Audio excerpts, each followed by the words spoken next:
ஒரு சாதாரண சிறுவன் கர்ணிகா. ஆனால் அவன் வாழ்க்கை ஒரு அசாதாரண திருப்பம் எடுத்தது.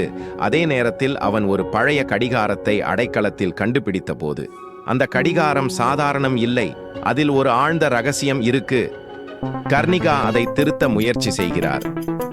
இது என்ன மாதிரியான கடிகாரம் என்று ஆச்சரியமாக பார்த்து அழுத்துகிறார்.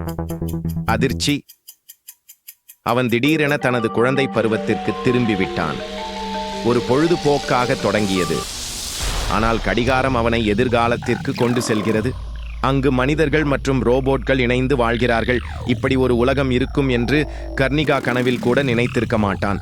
ஆனால் ஒரு தவறான அழுத்தத்தால் காலநிலை முறைகேடாகி மாறுபட்ட வரலாறு உருவாகிறது. நகரம் சீரழிந்து மக்கள் ஒரு கணத்தில் காணாமல் போகிறார்கள். கர்ணிகா பிரச்சனையை தீர்க்க அறிவியல் நிபுணர் டாக்டர் அறிவழகனை அணுகுகிறார். அதை பேணமாக திருத்துவோம் என்று கூறி அவர்கள் கடிகாரத்தை ஆராய ஆரம்பிக்கிறார்கள். கடைசியாக கர்ணிகா கடிகாரத்தை சரி செய்கிறார். அவன் தனது கடைசி பயணத்தை மேற்கொண்டு எல்லாவற்றையும் திருத்துகிறார். கர்ணிகா ஒரு முக்கியமான பாடத்தை கற்றுக்கொள்கிறார். காலத்தை ஆட்கொள்ளுங்கள், ஆனால் அதை பேணுங்கள். அவன் கடிகாரத்தை அடைக்கலத்தில் வைக்கிறான், ஒரு புன்னகையுடன்.